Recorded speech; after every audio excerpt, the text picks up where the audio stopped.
Hello you guys, and welcome back to my YouTube channel. Today we are going to be talking about how to really kind of hone in on your confidence. So I opened up in my last episode, actually my last two episodes, to you guys how I've struggled with a mental disorder and a mental imbalance in my past, and still currently obviously deal with it every single day.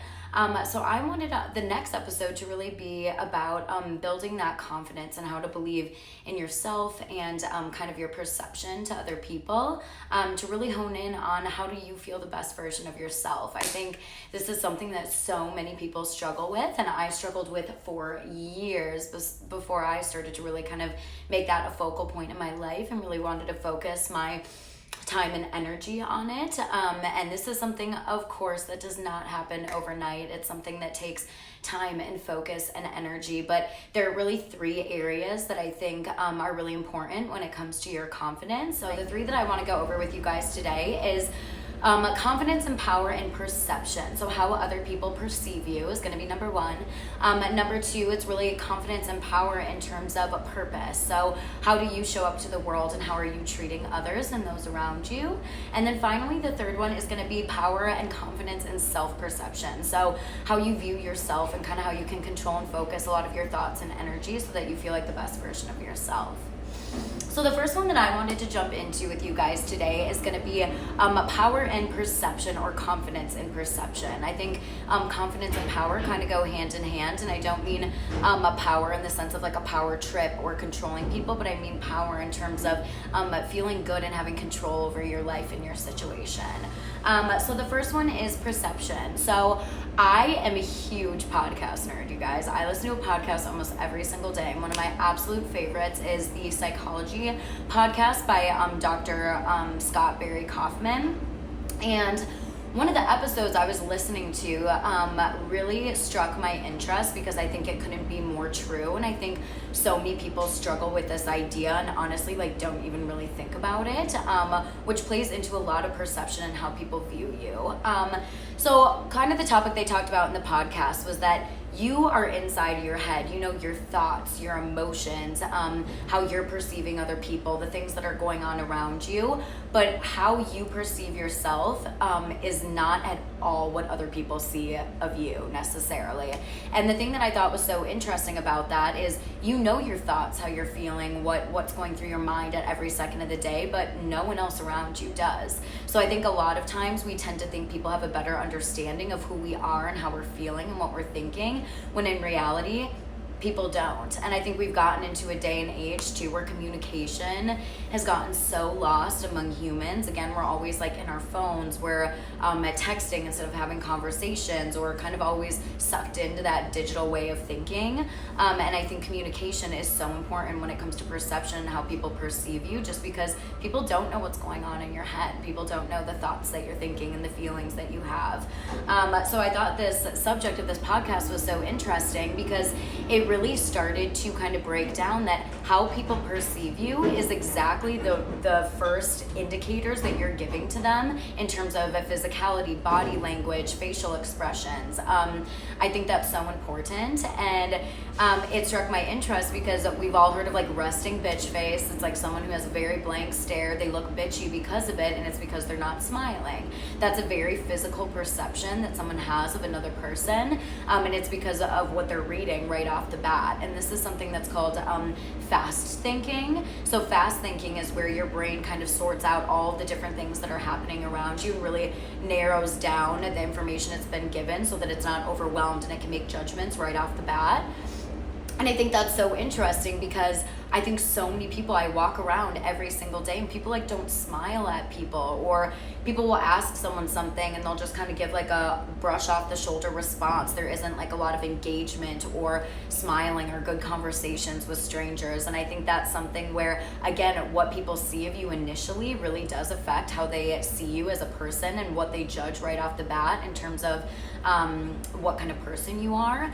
So the thing that I want to hone in on here, you guys, for confidence is, even if you don't feel confident in yourself, there is so much power and strength in kind of manipulating some of those physical presence when you meet someone or when you're in front of a crowd or a group that can actually make you seem more confident than you may feel. So the two biggest things are going to be warmth and confidence. Those are the two things that people read right off the bat and that make people feel comfortable around you, which in turn will build your confidence. So warmth is really tied to smile, engagement. It's how do you approach other people? Are you making good eye contact with them when you're having a conversation? Or are you kind of looking all over the place like you're uninterested? Really kind of honing in on those physical details and how you're presenting yourself to someone else will make you seem more warm and confident to that person that you're interacting with. Another thing that I have found that helps me a lot when it comes to people feeling comfortable around me is not only eye contact, but body language as well. Making sure you're facing the person, that you're within a comfortable range of distance where you're close but not too close. It's that you don't want to make them feel uncomfortable, but still close enough where you're engaged, you're present, and you're listening to what they're saying. And then also a smile, you guys. A smile goes so far, even too in terms of like warmth, niceness, like your character. Like just showing a smile truly does make other people happy. And it's obviously, we've all heard the phrase, a smile is contagious. It really, really is. And that's something that right off the bat can make you feel confident and make you seem confident to other people.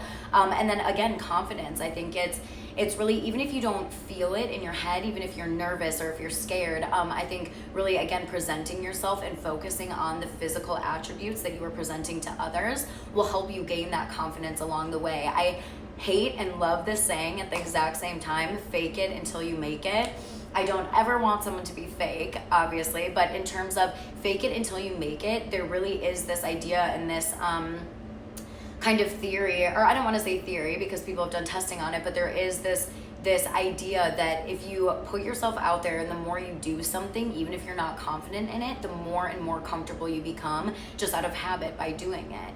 So again, if you don't feel confident, if you don't feel strong in that moment, really use those physical attributes to make yourself feel confident and warm and sweet and nice and powerful to other people. So again, show that smile. Make sure you're using direct eye contact. Show your body language. You're engaged. You're close to them. You're listening to what they're saying. And I really think that'll go leaps and bounds with the people around you and how they perceive you. And I think that's something that you can feel too. If someone right away seems uncomfortable around you, I think that's where you need to stop and you need to say, what physical signals am I giving them for them to feel this way? Am I crossing my arms so I feel really closed off to them? Am I completely blank slate staring at them with no expression whatsoever so it seems like I'm disinterested or I'm not engaged?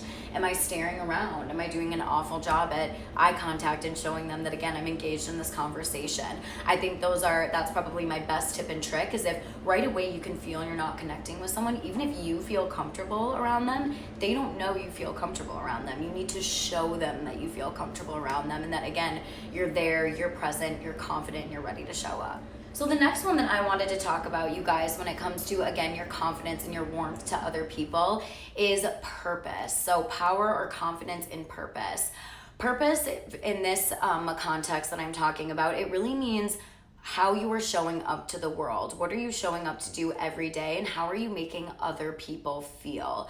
So like I just talked about, I think so often we have really lost almost the talent or the skill set to communicate openly with people. I think a lot of times we hide behind text messages, or we even hide around or behind assumptions, like just assuming that someone knows how you feel, or that maybe if you did something a little passive aggressive that they automatically should know how you feel. And I just honestly don't think that's true whatsoever.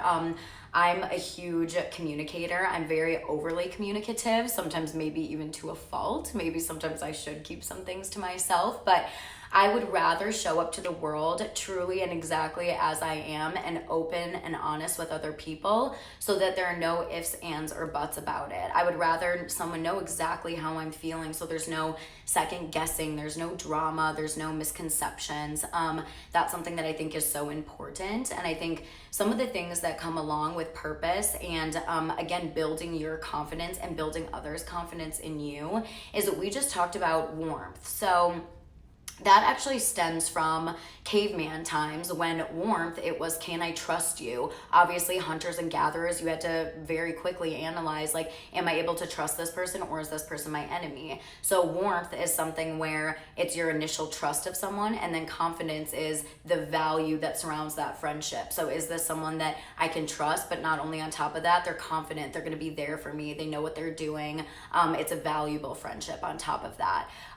So I would say that the biggest piece of advice I have when it comes to purpose and other people is, again, that communication, opening up and sharing with others how you feel. If something's bothering you, if something's exciting you, if you're proud of someone, really letting them know how you're feeling in that moment and verbalizing it, I think goes so far. And even when it comes to, I think a lot of times we get nervous surrounding the idea of like confrontation, but again, there doesn't need to be confrontation if you're just open and you talk it out. I think so much that confrontation builds when you're actually silent, when you don't talk about it. It bubbles and it festers, and you get nervous because you don't know how they're feeling and you don't know how that conversation's gonna go. Well, if you just talked about it, you would know exactly how they're feeling. So again, really kind of investing that time in communication and making sure that you feel heard and that the other person feels heard is so important. And I think that also comes to positive things as well, like being proud of someone. I hear so often people say, oh my God, I'm so proud of them, or I'm so happy for them. And my first question is, did you tell them? Like, do they know that you're proud and happy, or proud of them and happy for them? And more often than not, it's no, I haven't told them. And I'm like, call them, tell them next time you see them in person, send them a text message to let them know you're thinking about them. Again, just the little gestures really do go a long way to show someone that you care and that you're thinking about them. And again, it's that forward communication component. And then the other thing that I think is so important when it comes to purpose is how you treat other people. So I think the biggest thing that I have found for someone feeling comfortable around me, and in turn building my confidence, because I know we have a strong connection and a strong kind of ground of either an acquaintance, a friendship, whatever relationship it may be, I can feel that solid foundation, is really honestly coming out of things like fairness, morality, really being true to your word. I think as long as you always speak with truth and as long as you always speak with truth and coming from a good place of heart, a good intent, rather than like malintent or maliciousness, you're always going to make other people feel comfortable. And I think that's something where, again, fairness, morality, really being true to your word and fair is going to make people feel so comfortable in front of you because they always know what they're going to get out of you. And I also think too, building people up, building people's confidence up, even if something's wrong or something needs to be addressed, there's always a way to do it where you can also make them feel good about it in the end as well. And actually a really good example I have of that is an old work situation actually. So I used to be in the creative industry for 3-ish years. I was a brand strategist actually, and I did a lot of consumer-based research and presenting, and so I worked at an advertising agency. And what I always observed in meetings, creative powwows, brainstorm sessions, whatever it may be, is the people who had higher positions of power but didn't speak to people in a way that was respectful or coming from a good place. It was more to tear people down or to give people harsh criticism rather than maybe talking it through or trying to brainstorm together to make an idea better or pull out the good parts and add on to it. Those were the people where people might listen to them, but at the end of the day, those are the people that no one had respect for. When they left the room, people would talk behind their back. People would say, I hate having meetings with them. It's always the same old thing, or I always feel so defeated after this meeting. And the people that I saw succeed in that creative environment were the people who had higher positions of power, who would come into a room and make you feel amazing. They would build you up. Even if there was an idea that maybe wasn't the best, they would pull out the good parts and they would add to it. They would sit down in the nitty-gritty with the people maybe that had a lower position in the agency than they did, and they said, let's do this together. Let's build on this idea. Where did this idea come from? Tell me your initial thoughts. How did you get here? Those were the people that literally brightened up a room and that people had so much respect for. They enjoyed working with them. They they lit up when that person walked into the room. And those are the people that I had so much respect for, because again, it was always coming from a place of good intent. It was building others up. It was fairness. It didn't matter who you were or what your position was. They were coming in, always kind of approaching every situation from a very level playing field. And I just found that to be so interesting, because while people might have power, there's a difference between having power and respect. And there's also a difference between having power, but having that amazing respect that people just gravitate towards you when you walk in a room.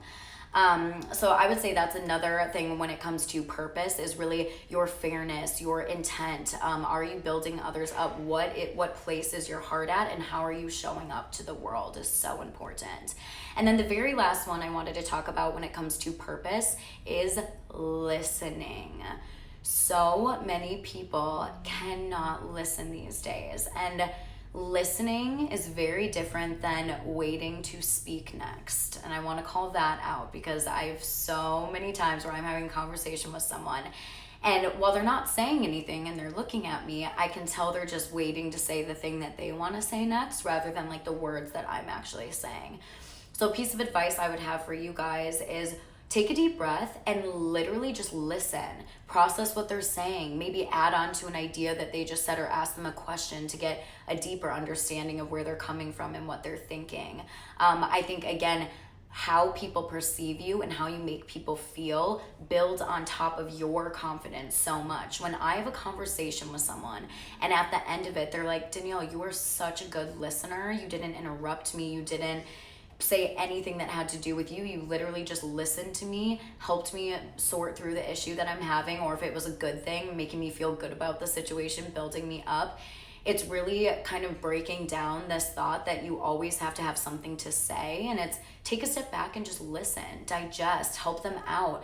You can always have the next conversation, but really kind of spending that time and that attention on that person makes people feel so good. It makes people trust you. It makes them want to be around you. It makes them gravitate towards you. And again, that's going to build your confidence in turn. When I have someone who tells me I'm a good listener, that they just feel so comfortable around me, that I make them feel really good, I brighten their day, that makes me so happy and confident and proud of myself. It makes me want to just continue doing that kind of behavior more and more, because I know the happiness I'm bringing to those around me, and in turn the happiness I'm bringing to myself. And then the third one that I wanted to talk to you guys about is confidence and power and self-perception. So I want to break this one down a little bit. I think this is, out of the three, honestly the hardest. Really controlling and focusing your thoughts on positive perceptions of yourself is really a big feat. And I think so much we're our worst critics so often of the time. We get in our heads and it's easy to self-doubt. But I think if you can really kind of absorb some of these tips and tricks I have for you guys, I think it will help immensely. And the first one, although it doesn't directly correlate to self-perception, it definitely influences it. And I think it's the very first thing before you can work on the next couple of things. Who you surround yourself with. I think so often people surround themselves with people who are toxic, who do not build them up or make them a better person. Those are my two rules for friendships. They either have to build you up, make you feel good, compliment you, make you feel like a really good version of yourself, whatever way that may be, or they make you a better person. They challenge you. They put the next opportunity in front of you. They ask you, how are you growing and how are you adding on to who you are as a person? Those are the people that you should surround yourself with every single day. If someone makes you feel unmotivated, if someone makes you feel doubtful of yourself, if someone makes you feel ugly or not good enough, most of the time, more often than not, it's because they are putting out into the world types of behavior that don't make other people feel good. And I think that's something that's so important when it comes to self-perception, is really surrounding yourself with a group where you feel like the best version of yourself. Honestly, that influences so much of who you are and the thoughts that you have every single day. And there's even that saying, you are who you surround yourself with. You really do start to pick up on habits, behaviors of other people that you're seeing more often than not in your everyday life. And I think that's so important when it comes to self-perception. And the next thing I wanted to talk to you guys about when it comes to self-perception is really comparing your successes, your growth, how you feel about yourself, how you're showing up to the world in terms of you. do not compare yourself to other people. That is something that all of us are so guilty of. We compare our successes to other people's successes. We compare our feelings and emotions to how did someone else feel in that situation or that moment. We compare our looks. What outfit am I wearing compared to the next person next to me or in that situation? And I think that's something where this is so hard to do, but really starting to focus your time and your energy on what growth path am I on? What success path am I on? How have I kind of transformed as a person in terms of the different phases of my life? And am I happy and content with where I'm at in my life in terms of what I've been through? This is something that is so hard to do, you guys. This took me years to master before I could really stop and say, no, it doesn't matter what anyone else is doing around me. How do I make myself feel? What have I been through? Have I grown as a person? I was all the way back there 2 years ago, and now I'm here, and I'm so proud of myself. And I think stopping and really giving yourself credit for that and looking at your life in a spectrum of you. How have you grown? What is your purpose? Why are you on this earth? I think that's my biggest tidbit when it comes to really kind of focusing and tunnel visioning your success in terms of yourself rather than comparing yourself to others, is giving yourself credit. Journal it out. Have a book of gratitude. I have a book of gratitude where I talk about every single day. I write down something that I'm thankful for, and it helps me so much in terms of my growth and kind of having that positive spin on life. I think really focusing your time and attention on how have I grown as a person, and if I'm not quite there yet, what do I need to do to get myself there, will help you guys immensely. And then the very last thing I wanted to talk about when it comes to self-perception is you truly have the power to control your thoughts and how you show up to the world. I think so often we're our own barrier and we don't even realize it. If someone tells you you can't do something, they just put an obstacle in your path. You start to doubt yourself, you start to wonder. But it's only you that can decide to either jump over that hurdle or let it stop you. And I think that's something that so many people get worked up about and get nervous about, because it's so easy to doubt ourselves. But at the end of the day, you get to control what you take and what you leave. If you don't want to listen to someone, if you believe in yourself, don't listen to them. If they're doubting you and telling you you can't do something and you know you can, do it. And if you're struggling with that, again, build yourself a group and a community of people who build you up. If it's not people physically around you, is there a support group online? Is there a community online that you can tap into that makes you feel good, it makes you feel warm, it makes you excited about the thing that you're excited about? I think there's so many different ways to do this, but at the end of the day, you really do control and decide your life outcome and what you want to do with your life. You control your thoughts and your perceptions, what you digest and what you throw away. And I think a really good example of this, you guys, just a little story so you guys can hear something minuscule but relates so well. When I was in 8th grade, I got to middle school, and let me tell you guys, middle school was not my prime. 6th to 7th grade were not the best years of my life. You know, I wasn't treated very well by certain girls. I had acne on my chest and my face. I've already opened up to you guys. I was very anorexic and gaunt, so I looked very skinny. I would get questions about it all the time. I ended up having braces. It was not my prime, but you know what? Those years made me the best version of me, so no regrets on that one. Anyways, so I went to 8th grade, showed up, and how my middle school was set up is we actually had stairs to get down to the 8th grade kind of like hallways where all of our classes were in our lockers and everything. Probably the second or third step down, I ate it, wiped out, landed on my back in my backpack, and literally skidded all the way down the stairs. I was so embarrassed. In my head, I was like, oh my God, that's gonna be the talk of the town for weeks to come. I can't believe I just did that. And I remember getting up, and I remember in my head saying, am I gonna be awkward about this, or am I just gonna walk it off like nothing happened? And I made the choice to walk it off like nothing happened. And I walked to my locker. And what ended up happening? One of the cutest boys in my entire grade came up to me laughing, and he goes, oh my God, you just fell down that entire flight of stairs. Didn't seem sorry about it, didn't seem apologetic, very much like laughing. And once again, split second thought, I was like, am I going to let him control this situation, or am I going to control this situation? And I said, I'm going to control this situation. And I looked at him and I said, you think that was funny? I said, get ready for year-round entertainment, because I trip and fall all the time. You have a lot to look forward to. And he burst out laughing. He thought it was the funniest thing. The fact that it came from a form of confidence, and I was like, no, I'm not going to let him make fun of me right now. The situation and the mood completely flipped. He started talking to me more that week. He started sitting by me in class. It was a flip of a switch of, no, I'm not going to let my embarrassed thought and feeling run my reaction. I'm going to run my reaction, and I'm going to decide how to handle this situation and problem solve in the moment, and I'm not going to give him the power. It flipped, and the rest of that week he was sitting by me in class. He was talking to me. It was honestly the best feeling, because I decided to take control of that situation. I decided not to let myself be embarrassed or to let what other people thought about me influence the situation. I said, I fell down the stairs. I kind of fall all the time. I trip all the time. You know what?